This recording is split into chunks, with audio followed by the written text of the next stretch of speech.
Startuprad.io, your podcast and YouTube blog covering the German startup scene with news, interviews, and live events. Hello and welcome everybody. This is Joe from Startuprad.io, your startup podcast and YouTube blog from Germany. If you're watching this as a video, you may be able to see that I'm working in a totally different setup. This is because I had to travel to take care of a family member. If you're hearing some background noise, take it as the cozy background sound appropriate for the season, because that is a real fireplace you're listening to in the background. And of course, I do have my always trusted Chris here with me. How you doing in New York? I'm doing great. People are getting ready for Thanksgiving. Weather is great. Cases are rising. Not great, but apart from that, I'm ready. Getting ready to end the year and let 2021 be more fun. Yeah, I know that feeling, just getting it over with. We are bringing you this month in German Startups, November 2020. Welcome to this month in German Startups by Startuprad.io in a transatlantic news recording. Today we are wrapping up the November 2020 news for the German-speaking startup scene with an update on the German startups working on corona vaccines, Flixbus, Finleap, Rocket Internet's ongoing delisting, and a potential digital euro. Briefly about our enabler, this recording was made possible by Hsieh Trade and Invest. Learn more about our enabler here, www.invest-in-hessian.com. Housekeeping, time to brag. We have only one thing to say: stay safe at home, everybody. Be grateful for what you have. Chris, we have some top news for our listeners and viewers, right? Yes. I mean, probably the biggest startup story in the world the last month was BioNTech, a German startup that is working on the corona vaccine. They have concluded tests and submitted their vaccine now for emergency approval. They worked together with Pfizer and reported an efficacy rate of 95%. They signed contracts to supply the vaccine in the European Union. Also, the US has their hands on it. And the development left traces in the balance sheet of BioNTech as well. The Rhine-Main, it's based in Rhine-Main, so your region actually. The Rhine-Main-based biotech company generated 220 million euro loss in Q3 in 2020, but now things look very different. And what has been covered a lot in German media about them was that they are a company that is being run by second-generation immigrants. And I think the overall trend we saw with the vaccine so far is really interesting in terms of so many people thought that COVID would lead to a more regional economy everywhere, and that like the days of big companies might be over because people might look more for small and medium-sized enterprises. But now what we see is a worldwide global corporation of two companies. It's a startup and a giant pharmaceutical company. And it's totally going against this idea of, there is the new regionalization and there is a new way of thinking about startups and economy as this more like local, regional kind of sourced companies. And then we also have CureVac, a company that has a vaccine that is had published only a positive phase 1 data, but still they released, they signed a contract with the European Commission to supply the vaccine as well. So what we see now in Germany, but also everywhere in the world, is that there are a couple of hopeful vaccines popping up, and governments getting ready to supply the vaccines to come up with this very delicate ethical question of who gets the vaccine when. But so far, so good. And a lot of the news, I think, are very encouraging. Then we have some news about Get Your Guide. It's a Berlin-based travel tech unicorn. They had to let go 1/6 of their employees because travel obviously is a industry very heavily affected by COVID. But they now raised 114 million euros via a convertible led by the New York-based Searchlight Capital Partners. And that seems to us as if it buys them enough mileage to get past Corona. And congratulations on finding that new setup. And we have Flixbus, which is probably also kind of a curious case that needs to be explained to international listeners, because in Germany, I would say probably governmental rules and regulations for the German Amtrak are so heavy, and the German Amtrak Deutsche Bahn has so much power that it was really hard for other companies to establish themselves as long-range public transportation. So what we saw with Flixbus is it's a company that really tries to connect different German cities, a kind of like Greyhound does in the US via bus. And so also Flixbus very heavily affected by COVID, because also right now Germany is in a partial shutdown, which might last until 2021. There's going to be some ease on the restrictions around Christmas and New Year, but overall cases are rising, people are discouraged to travel, etc. So Flixbus and Flixtrain, they stopped their service on November 3rd. The company wants to resume services before the holidays if the situation permits. So just to give you a little idea of what's going on related to COVID in German startup world. Talking about Berlin-based Finleap goes B2C. Berlin-based fintech incubator Finleap is known for B2B startups like Solaris Bank, our frequently covered Penta, Crossland, Elinvar, and others. Now Finleap shifts the strategy away from B2B to B2C fintechs. They've already started several startups, including Money Circus, Tenants with a big set at the end, and Divorcee. But not all of their bets are paying off. Yonko was started by Finleap as a challenger to incumbent Check24 as a comparison portal for finances, contracts, and subscription services. Now a follow-up financing fell through and the startup is shut down. Check24 sets up its bank. Check24 is Germany's largest portal to compare everything from mobile subscription to current accounts. That was, by the way, the main competitor of Yonko. Now, other banking groups complain since the newly started bank within the C24 group offers current accounts. We'll see where this leads, but it's interesting that a former comparison portal and just website turns into a bank. And Rocket Internet's ongoing delisting. 6 years ago, Rocket Internet listed in Frankfurt for 42.50 per share in euros. They did not pay a dividend and now delist around 18.50 per share. German news media speculates generating 270 million windfall, since the intrinsic value should be around 30. Also related news, Rocket Internet is already officially delisted from the stock exchange. Now small investors sue them. Some stocks are still traded on exchanges, currently around 20 euros per share.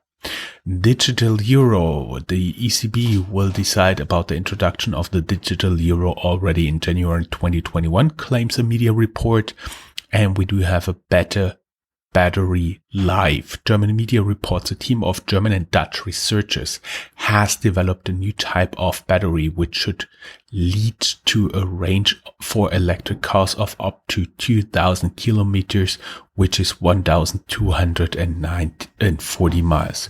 Chris, you got some more top news for us here, right? We have a female-led initiative about women who rock Berlin's based startup world. They there are a couple of companies and startups that deserve some attention in 2020, including names like Infarm, Cirque, Shippo, Penta, and others. And we have a little write-up about that in our show notes. And then there's the huge topic of Wirecard still going on, probably the biggest startup scandal in Germany in the last couple of years. Just to give you a little reminder again, so what basically happened was that they had assets in their balance sheets which did not actually exist, and turns out that I think it was even up to 1.9 billion euros, which weren't there. And one of the co-founders is still missing. So that is number one in our update here. The former CTO, Jan Marsalek in Munich, is still MIA. I was looking for, like, missing in action. So the authorities are still searching for him. The Wirecard insolvency claims of asset manager DWS amount to 600 million euro too, so 710 million US dollars. So obviously it affects the whole ecosystem in Germany. Santander acquires the technology assets from Wirecard, accelerating their expansion of its merchant payment business.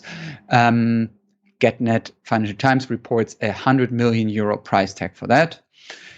There is the highest court in Germany that ruled that former Wirecard CEO Markus Braun has to appear in person in front of the Wirecard Investigative Committee of the German Parliament to testify. This happened already. The first of their get-togethers already happened, but Braun didn't necessarily say a lot of things, actually. I mean, I think basically he confirmed his name and he said, well, in my area, I could not see that the authorities or that the consultancies around us did anything wrong. And then he basically said, well, since it's an ongoing investigation, I rather work together with the prosecution than now give information here within the parliamentary committee. What was so funny is that you said it was a get-together, and we have an article later on that they wrote, basically he remained silent for 3 hours. Yeah. I would like to have someone listening to me for 3 hours, though. And give him my stories. So, yeah. Creditors want more than 12 billion euros from the insolvent payment provider.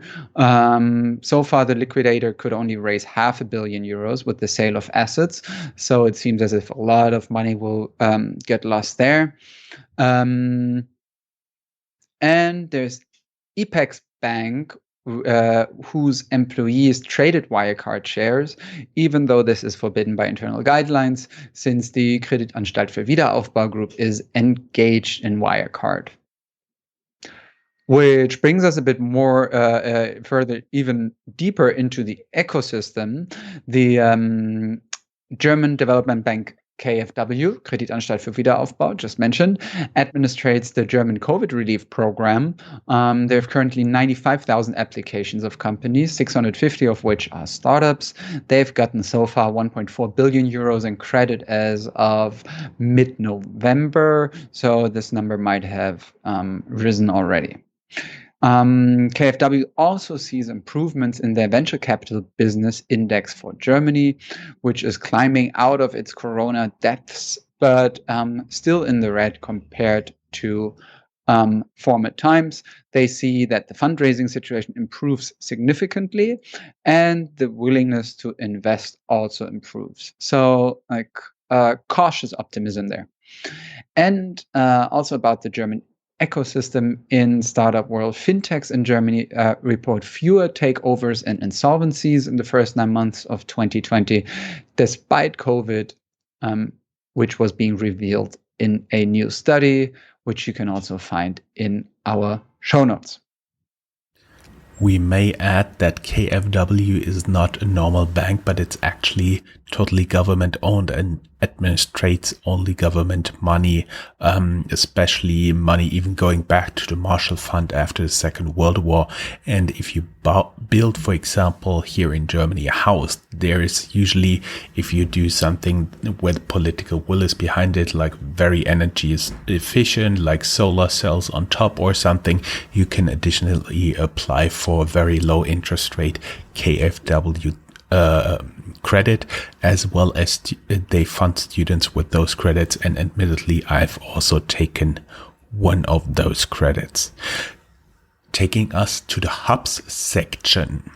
As always, the order of news and cities is only due to the time when we discovered the news rather than anything else.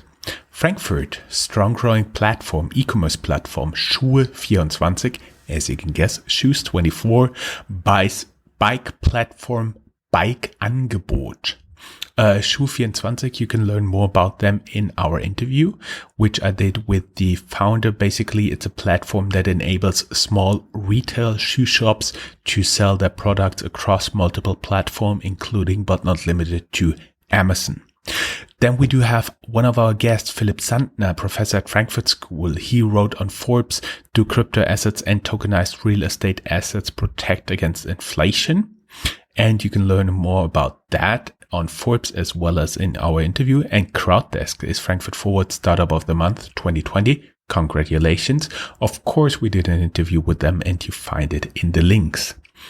Minden, it's one of the small cities we like to highlight here because there's not everything going on in Germany in terms of startups. In Berlin, when I talk to people, it's usually consensus that something between 25 and 33% of startup activity is bundled in the city of Berlin. But that means that somewhere around 70% to 2/3 are actually outside of Berlin. And we try to highlight the very interesting places where you can find them. Clavant from Minden wins Pro Ruhrgebiet. Ruhrgebiet is an area here in Germany. Pro Ruhrgebiet MedTech competition. Clavant developed a new quality assurance system for heart surgeries for the aortic valve, lowering the mortality of patients by 13%. Munich-based listed vacation booking platform Holiday Check suffers from much lower revenue and lets go of 20% of its workforce, pretty similar to Get Your Guide we just talked about. Munich-based Fidor Bank, which was something like a community or challenger bank before this was a thing, was sold in August to Ripplewood Advisors. We talked about that in our news. Now the bank is split up and its IT subsidiary is about to be sold. Hamburg, US-based investor Marlin Equity Partners is filing paperwork to buy Hamburg-based startup Koyo, which offers social intranet software. Another very small town, Lippstadt, Troy, a collection fintech startup from Lippstadt, Germany, raises yet another 7-digit sum venture capital from German insurer HDI. Amongst its investors in earlier rounds are, for example, the founders of Raisin.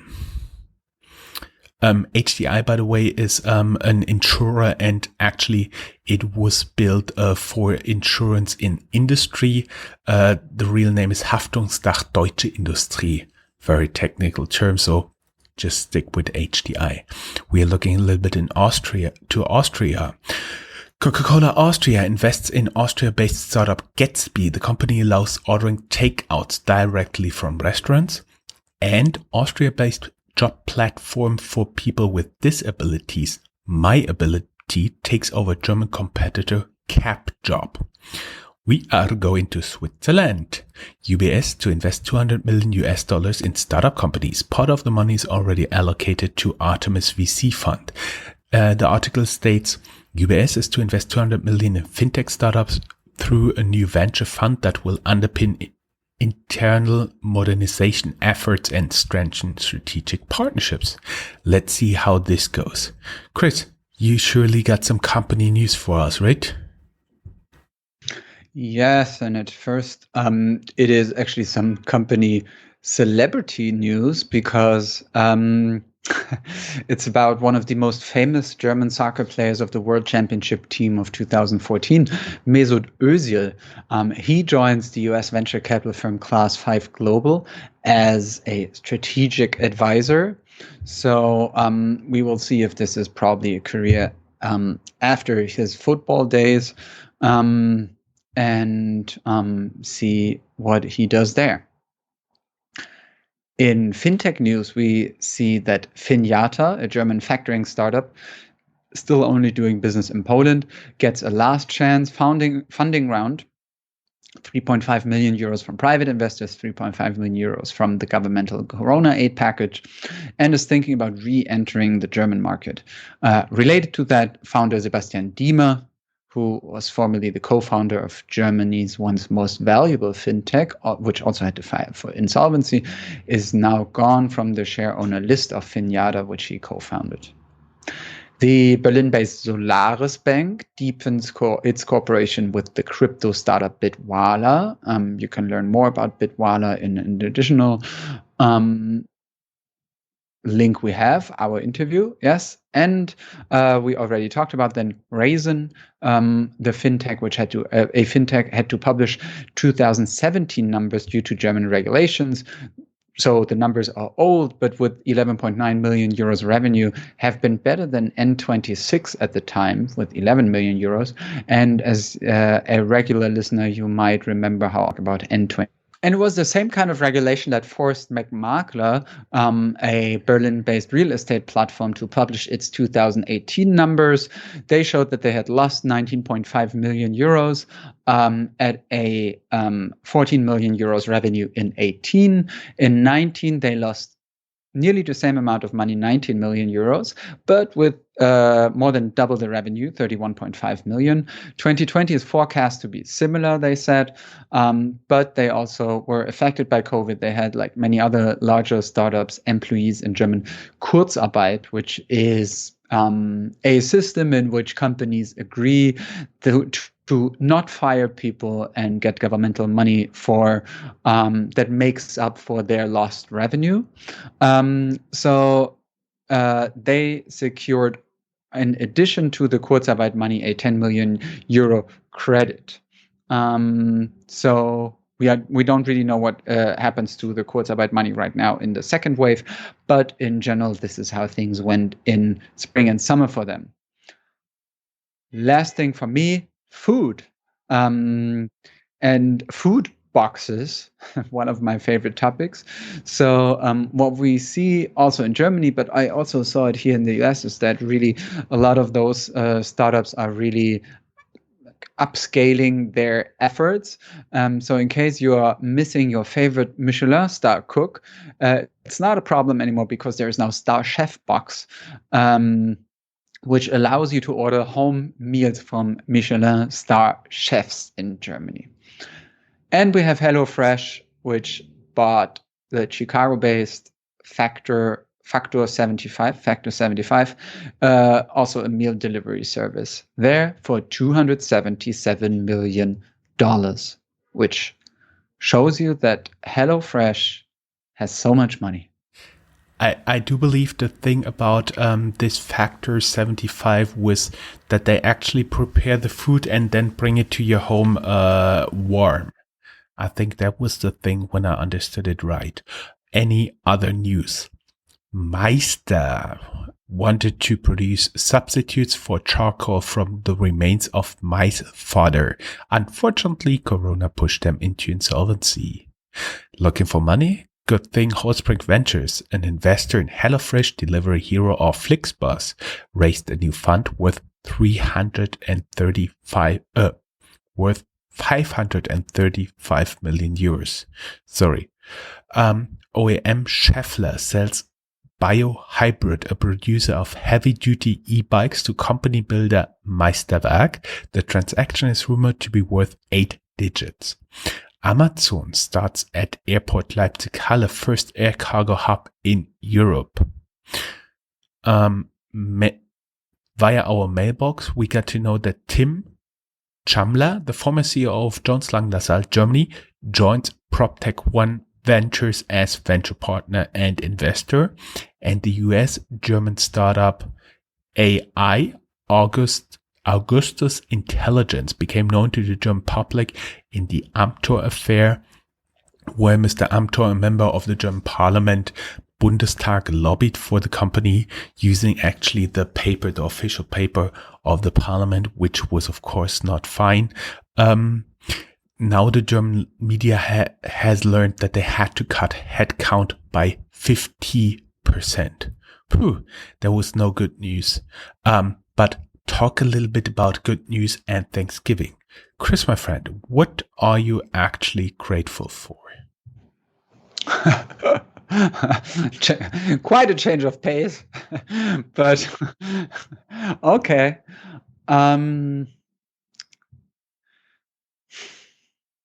I mean, in general, I live in the city of my dreams. I can do the job of a journalist, which is the job of my dreams. I have good friends. I have parents who love me. And I never had to stay a single day in my life, a single night in my life in a hospital. So things are quite good, actually. That's me. Great. Looks very good. I'm grateful that my family and friends are safe and healthy, that no one in my family has been struck so far with corona, even though a close family member just had to spend several weeks in hospital, but she's now doing good and everything's fine. I'm very happy and grateful for that, as well as a healthy and happy family, even though I do believe I have the same effect as everybody right now here in times of corona, that living only in the apartment after such a long time really starts to tickle the nerves of everybody. I do believe that's something almost everybody experiences, right? Yeah, you got to get yourself out there, people. Check the outside world. That's my advice. But stay safe. Keep minimum distance and wear a face mask. Thank you very much. Happy Thanksgiving, happy holidays, and we will be back with one more news wrap up this year. Keep in mind, on December 25th, there is the always legendary FinTech review, and that will be the last publication for 2020 for Startuprad.io, December 25th. And then we will start again in the usual publication schedule in January. We may have a few additional interviews bringing you on Tuesdays this year and starting the next, and we will see what exciting startups we get there for you. Chris, thank you very much for staying with me. Looking forward to do the Christmas edition with you as well. Christmas edition. Get it? Okay. Bye-bye. You're such a good one. That's all, folks. Bye-bye. Find more news, streams, events, and interviews at www.startuprad.io.